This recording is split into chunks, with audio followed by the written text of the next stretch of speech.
Kar tanesi gibi nazlı, kuş kanadı gibi kırık. Yar tenine haram değdi, zamansız bu ayrılık. Yar tenine haram değdi, zamansız bu ayrılık. Kalbimi gömdüm toprağa, ıhlamurlar kan ağlat. Nasıl bir vedadır bu ya, gözyaşın gözümden damlat.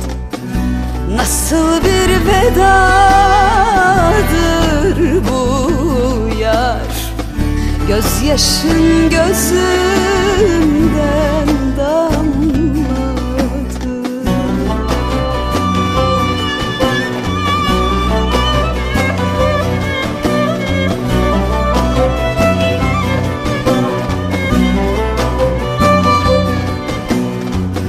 Dillerim lal dokunmayın, aşkı bende sokulmayın. Başımı bana eğdirdi, bu yarayı kanatmayın.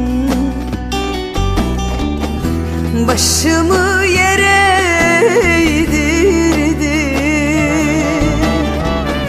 bu yarayı kanatmayın. El yastığı yaban gelmez mi? İçin benim kadar üzülmez mi?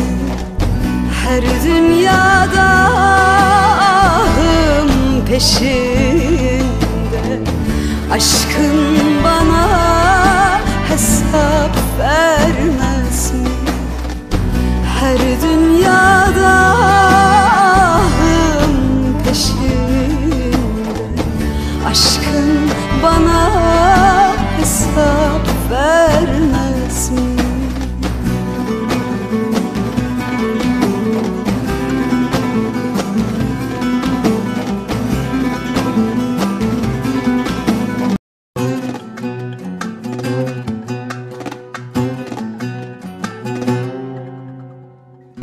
Kar tanesi gibi nazlı, kuş kanadı gibi kırık. Yar tenine haram değdi, zamansız bu ayrılık. Yar tenine haram değdi, zamansız bu ayrılık. Kalbimi gömdüm toprağa, ıhlamurlar kan ağlat. Nasıl bir vedadır bu ya, gözyaşın gözümden damlat. Nasıl bir vedadır bu yar, gözyaşın gözümden damlat.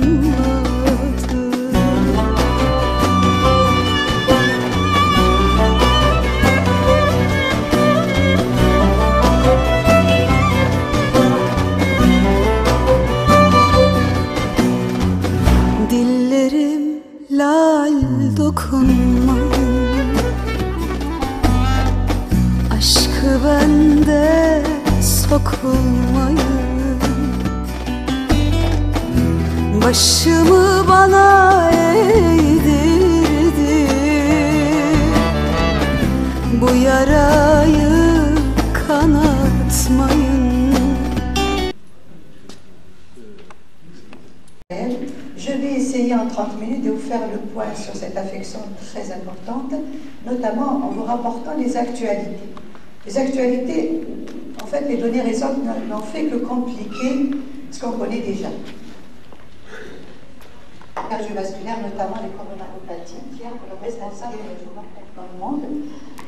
Selon les recommandations déjà en 2005 de la Haute Autorité de Santé, il y avait déjà un point important qui était sorti, c'était que la mesure de la pression artérielle en dehors du cabinet médical était importante, soit par automesure tensionnelle, soit par la mesure ambulatoire, la MAP. Il faut traiter non seulement les chiffres, mais il faut traiter parce qu'il faut partir à partir d'une évaluation du risque cardiovasculaire. Et le traitement était basé sur des mesures hygiéno-diététiques, associées ou non à un traitement pharmacologique, on va le voir, sans oublier que c'est le dysfonctionnement endothélial par la diminution de la production, c'est les primitivement rénales ou primitivement artérielles au niveau donc de la paroi des artères. L'épidémiologie, l'hypertension artérielle est en prévalence croissante. Elle, plus d'1 milliard dans le monde. Je vous ai rapporté bien sûr les données maghrébines qui sont intéressantes pour nous. Ça tourne autour de 35% en Algérie. Je dis ça tourne autour parce qu'on a eu des chiffres un peu variables, 26% selon une étude et 35% selon une autre étude. C'est aussi une maladie grave, puisque je viens de le dire, 7 millions de décès par an dans le monde. L'hypertension artérielle est le 3e facteur de risque de mortalité dans le monde. Toujours dans ces notions d'épidémiologie, ce qui est récent, ce qui est rapporté, si je vous pose la question, si on pose la question pour tous les médecins, combien y a-t-il d'hypertendus en Algérie? Je pose la question pour tous les médecins, combien y a-t-il d'hypertendus en Algérie? Combien sont traités? Combien arrivent aux normes? Combien adhèrent au traitement? La réponse est bien sûr, on ne sait pas. Pourquoi on ne sait pas? Parce que selon la CNAS, on a un chiffre. Mais il y a tous ceux qui ne sont pas comptabilisés, tous ceux qui se traitent par des mesures hygiéno-diététiques. Il y a tous ceux qui ne sont pas dépistés, tous ceux qui sont asymptomatiques, qui ne consultent pas. Prenez le sujet âgé, c'est normal, j'ai 80 ans, c'est normal que ma tension grimpe. Et on verra que, les données récentes, le sujet âgé doit être traité. Et en fait, une minorité est réellement contrôlée par le traitement, faute d'observance. Et cette observance, toujours on dit, ah, c'est le malade qui n'est pas adhérent au traitement. On s'oublie, nous, les médecins. Il y a ce qu'on appelle, le concept récent, l'inertie thérapeutique. Le médecin est satisfait. Il ne veut plus, ça va, il prend une tension, ça va. Il est satisfait, il ne change pas le traitement selon les recommandations. Pour remédier à ce problème d'observance, il faut toujours avoir à l'esprit que le patient ne prend pas bien son traitement. Si vous posez la question à votre malade, est-ce que ça va? Il vous répondra toujours oui. Est-ce que vous le vérifiez vraiment? Problème du temps médical. Il faut passer plus de temps avec vos malades pour avoir une meilleure observance. C'est la donnée récente en matière d'observance.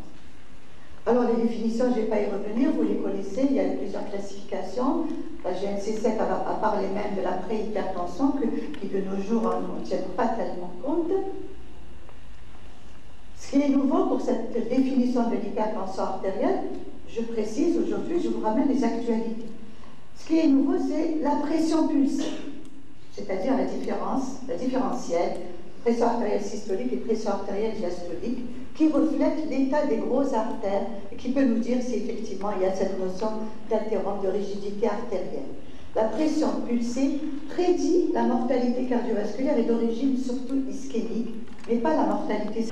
Donc la définition de l'hypertension, si on veut être, effectivement, il faut en tenir compte, surtout chez les sujets à risque. Ce n'est pas systématiquement, parce que si on prend un sujet normal, s'il a 130, 139, on lui dit attention, il faut que je te surveille, alors c'est toute la population.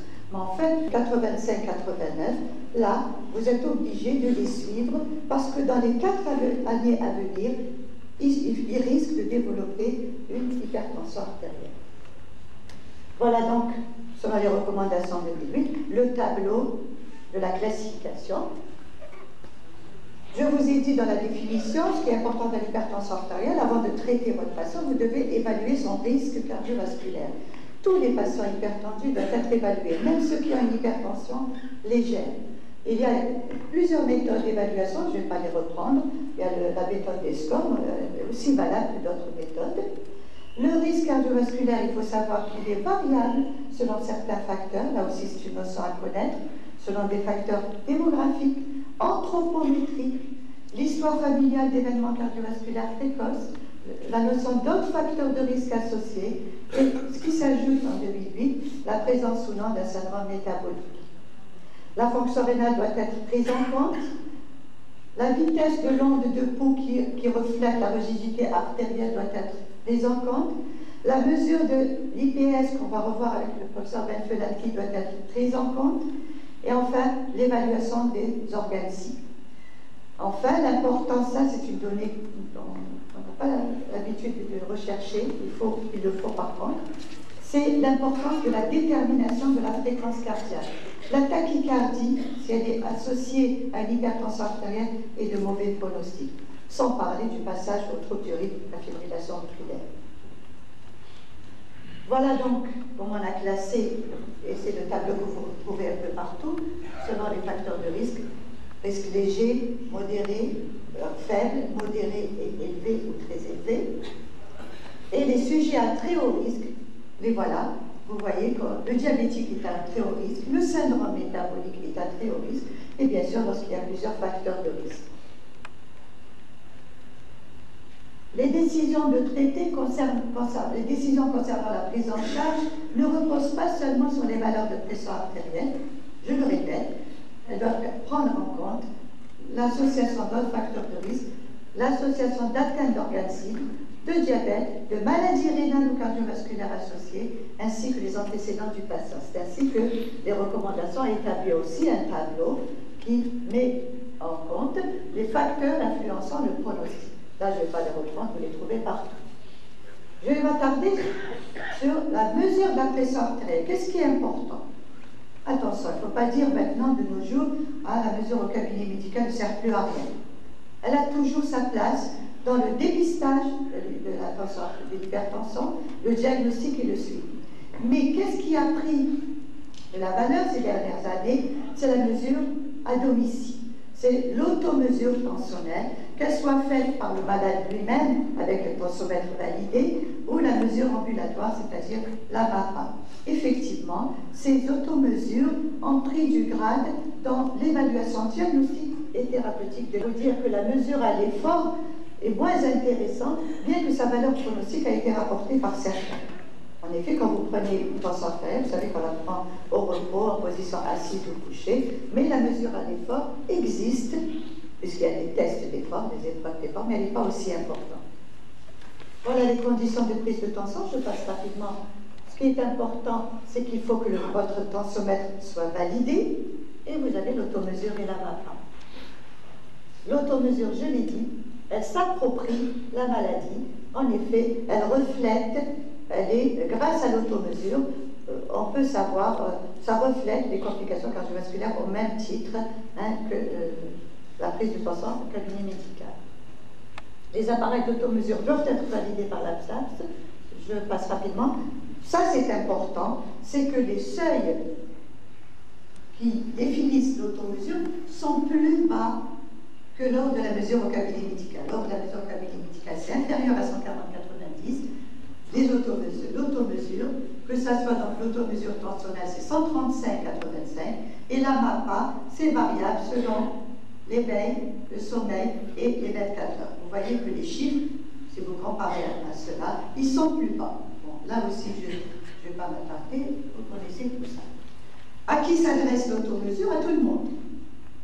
En fait, c'est à tout le monde, puisque même les patients à risque faible ou moyen sont... Par contre, est-ce que vous devez faire une automesure pour traiter un risque élevé? Si je n'ai pas d'appareil à la maison, vous n'allez pas dire, attendez, il faut que tu achètes un appareil, il faut que tu fasses une automesure pour que je te traite. Le risque élevé, n'attendez pas. Le risque élevé, c'est des chiffres très élevés, c'est un risque d'emblée cardiovasculaire élevé, donc vous n'avez pas à attendre l'automesure, contrairement aux patients qui ont un risque faible.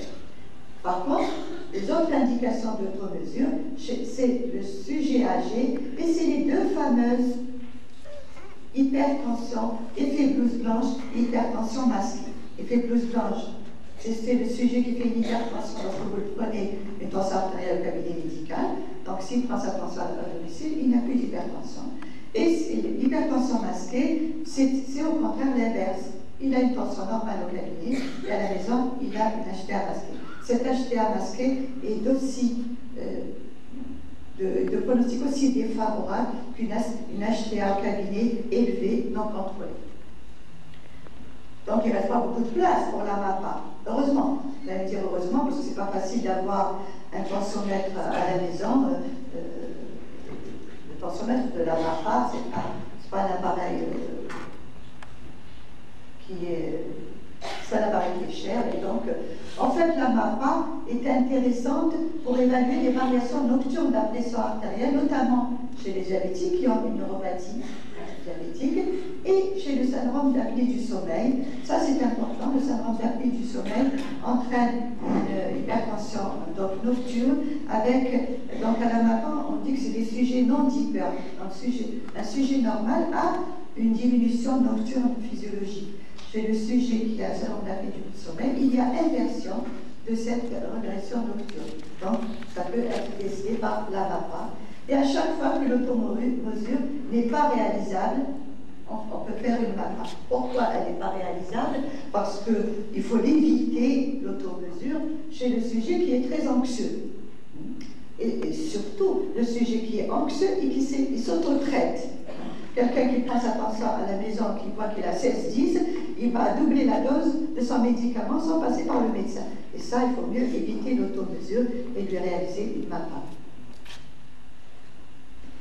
Donc, vous voyez que ce n'est pas négligeable, les incidences, 11% effet blouse blanche, 11% HTA masqué.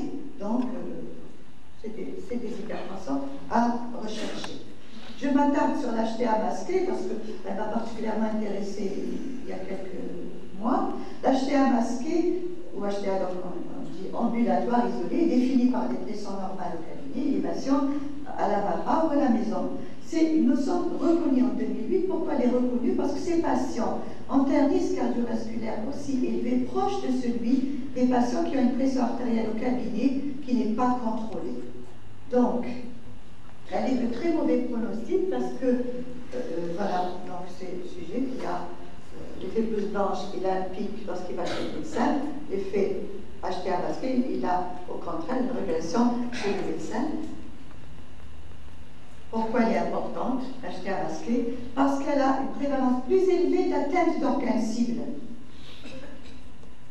Elle reflète l'anomalie de la distensibilité artérielle et elle entraîne une augmentation du risque cardiovasculaire. Donc il faut la tester, surtout chez les sujets, afin d'atteindre des valeurs tensionnelles basses. Seule une automesure régulière permettra de juger de l'efficacité du traitement. Une autre notion en 2008, est-ce qu'on se base sur la pression artérielle systolique? Est-ce qu'on se base sur la pression artérielle diastolique? Est-ce qu'on se base sur la pulsie? En fait, ça dépend de l'âge. Chez les jeunes, avant 50 ans, c'est la pression diastolique. Elle est étroitement associée aux complications de l'HTA. Chez le sujet âgé de plus de 60 ans, c'est la pression artérielle systolique qui est étroitement liée aux complications cardiovasculaires. La différentielle, la pression pulsée, c'est aussi un petit intérêt additionnel à la PAS. Elle reflète la rigidité artérielle. Donc, on a plus tendance à la faire chez le sujet âgé. Et enfin, entre 50 et 60 ans, les deux sont équivalentes. Comment intégrer une autre notion? Vous avez entendu parler de la vitesse d'angle de pouls, donc la rigidité artérielle. Comment intégrer dans nos outils décisionnels les indicateurs de risque comme la vitesse de l'angle de pouls, la détermination de la pression centrale aortique et l'épaisseur intima médiane. Certes, c'est des outils qui ont été démontrés dans les recommandations 2007, mais en fait, ils ne sont pas encore de pratique courante, ils sont encore du domaine de la recherche. Si vous ne les faites pas, ce n'est pas grave. On en reparlera peut-être l'an prochain, peut-être qu'ils deviendront de pratique courante. Comment explorer une élévation transociale, surtout devant une HTA résistante? On finit par l'examen, on finit par mesurer le poids, et il est incontournable, cette mesure est incontournable avec mesure de la circonférence de la taille et détermination de la masse corporelle, puisque l'as vu tout à l'heure que le syndrome métabolique faisait partie des facteurs de risque.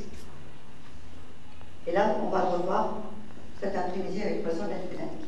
Cliniquement, en 2008, on a essayé de donner des formes cliniques, et on a trouvé 3 formes cliniques en fait dans l'HTA. L'HTA vasculaire, c'est l'HTA qui est classique du sujet âgé, avec atteinte vasculaire et élévation de la pression artérielle systolique, et comporte un syndrome métabolique, suspecté par la mesure du périmètre abdominal. Et vous avez l'HTA familiale, qui est en fait très minoritaire. C'est vrai que vous faites votre anamnèse, vous vous dites est-ce qu'il y a des antécédents familiers d'hypertension?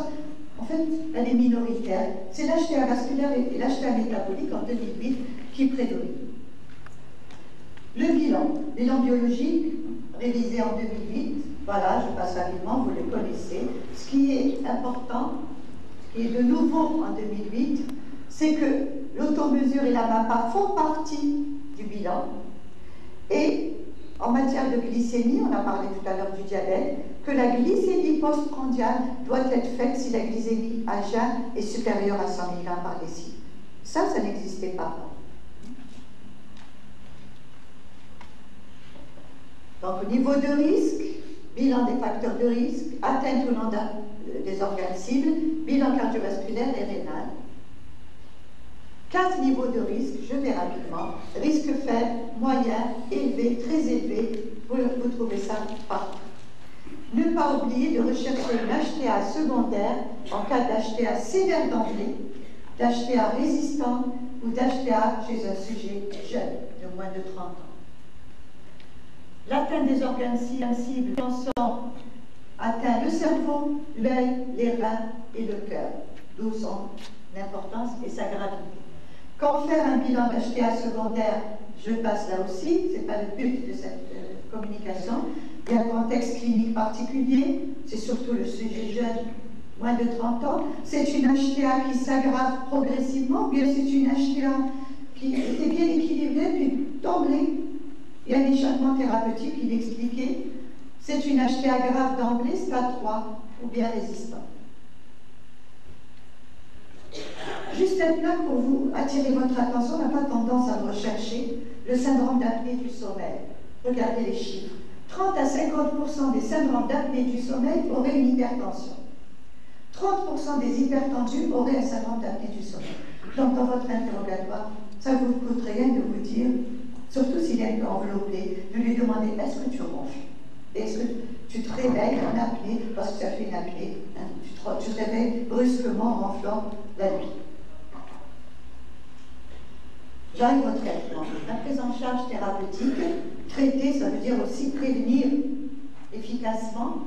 Pourquoi on prévient? Parce qu'on a une réduction des AVC de 42% quand même, une réduction des événements coronaires de 14%, et ça garde son efficacité pour l'hypertension artérielle systolique pure du sujet âgé de 60 ans, 80 ans et même plus. Donc je traite jusqu'à la fin, jusqu'à la mort. Pas de différence notable selon les classes d'hypertension. 2008, je ne vais pas vous dire telle classe est meilleure que l'autre. Les objectifs tensionnels, vous connaissez ce schéma, je ne vais pas m'y attarder. J'attire votre attention que pour le diabétique, c'est inférieur à 130-80, le sujet d'assurance rénale inférieur à 130-80, et s'il y a une protéinurie massive supérieure à 1 gramme, inférieure à 125-75. Il faut savoir prendre la décision de traiter. On décide d'initier un traitement, je l'ai dit en définition, selon les niveaux des chiffres tensionnels et selon le niveau du risque cardiovasculaire. On traite par des mesures régionodététiques associées ou non à des médicaments. 3 approches, seules, associées secondairement à un traitement pharmacologique ou les deux associés d'emblée.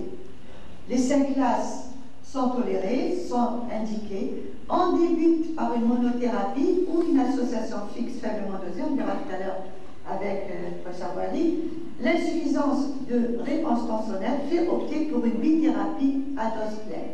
L'efficacité du traitement, c'est après 4 semaines de traitement, ne soyez pas pressés toutes les semaines vous convoquez vos malades, et le bénéfice des statines et des anti-agrégants plaquettaires a été démontré chez certains hypertendus.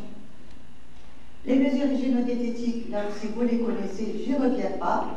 L'apport quotidien de potassium, c'est important. Une hypokaliémie peut être uniquement la cause de votre hypertension artérielle. Alors, j'ai fait un peu le tour, je voulais un peu copier sur le diabète, et je me suis dit, pourquoi pas les 10 commandements pour les mesures hygiénodiététiques de l'hypertension. En effet, il y en a 10. On lutte contre le surpoids. Pour ceux qui boivent 2 verres de vin, pas plus, vin rouge, pas chaud, 6 grammes de sel par jour, pas plus, pas de réglisse, moins de matières grasses saturées, modérez votre consommation de café, davantage de fruits et légumes, cuisinez à l'huile d'olive, n'oubliez pas votre déficience en calcium, magnésium et faites de l'exercice physique. Les mesures, par contre, ça c'est important, les mesures ne doivent pas être réduites à une simple injection orale. Vous leur dites, je reviens toujours sur cette inertie thérapeutique, faites le régime, vous arrêtez. Prenez le temps et vous leur dites les 10 commandements. C'est le premier et parfois le seul traitement à mettre en œuvre pour les patients faible risque. Lorsqu'il y a donc aussi des sujets à risque, syndrome métabolique ou atteinte d'organes cibles, parce qu'en fait, il n'y a pas d'intervention médicamenteuse. Les 5 classes thérapeutiques sont toutes prônées. Il n'y a pas de différence entre les 5 classes. Est-ce qu'il y a encore une place pour les alpha-bloquants et les antihypertenseurs centraux? Oui, il ne faut pas quand même les enlever. Ils ont une efficacité sur la morbimortalité ou mortalité cardiovasculaire qui n'a pas été bien démontrée. C'est pour ça qu'on les a enlevés des 5 classes. Mais en fait, s'il y a des effets indésirables pour les autres classes, ils peuvent aider. Et si une trithérapie est indiquée, ils peuvent être aussi utilisés. Les principes de thérapie, une association, une bithérapie faiblement dosée, mais je vais vous dire, en 2008, ce qu'on a remarqué, faute d'observance, etc., on a souvent des sujets à risque cardiovasculaire élevé, voire très élevé. Alors pour ces cas-là, c'est carrément la bithérapie, la trithérapie, voire les polypides, c'est-à-dire la plurithérapie. Donc la monothérapie n'existe presque plus en 2008. Plusieurs drogues antihypertensives sont utilisées d'emblée. Pardon, monsieur le professeur, essayez de conclure, s'il vous plaît. Ah, je ne vais pas conclure. Alors, si je conclus, c'est que le traitement antihypertenseur, vous savez, ça se fait selon les paliers thérapeutiques, qu'on peut utiliser, bon, les associations, bon là je passe rapidement.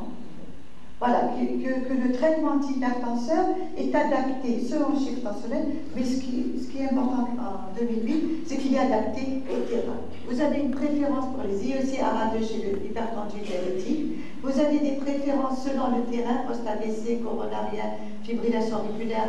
Là, je passe rapidement puisque je parlerai des sartans tout à l'heure. Selon la tête d'organe cible, vous avez également des préférences, il y a une classe. Une donnée, là je ne pourrais pas ne pas vous parler de cette donnée nouvelle de l'étude ASCOT, c'est que l'effet délétère de certaines classes d'antihypertenseurs sur la glycorégulation, c'est la question que m'a posée tout à l'heure notre collègue, devrait être pris en considération lors du choix du traitement, d'autant plus que les hypertendus ont un risque élevé de développer un diabète. C'est pour ça que les bêta-bloquants et les diurétiques sont moins prônés que les bloqueurs du système résistant, je pense. Vous savez qu'il y a l'HTA résistant, l'HTA de la grossesse. Vous avez ce schéma pour les associations fixes. Les associations d'antihypertenseurs, vous avez des bithérapies qui peuvent se faire selon une dose faible, comme elles peuvent être selon une dose optimale. Les combinaisons, je passe rapidement. Les autres traitements associés, c'est les hypolipémiants et les antiagrégants plaquettaires chez les sujets à risque. Les bêta-bloquants, il ne faut pas qu'ils soient morts, ils gardent leur place, ils ne sont pas délétères vraiment, ils font moins bien que les diurétiques et les médicaments modernes, surtout chez le sujet âgé, mais il faut les garder lorsqu'on a un coronarien ou une insuffisance cardiaque. Ce Ce qu'il faut retenir, c'est que l'observance, l'inertie thérapeutique sont importantes. L'hypertension de nos jours, c'est que toutes les associations ne sont pas équivalentes entre elles de la même manière.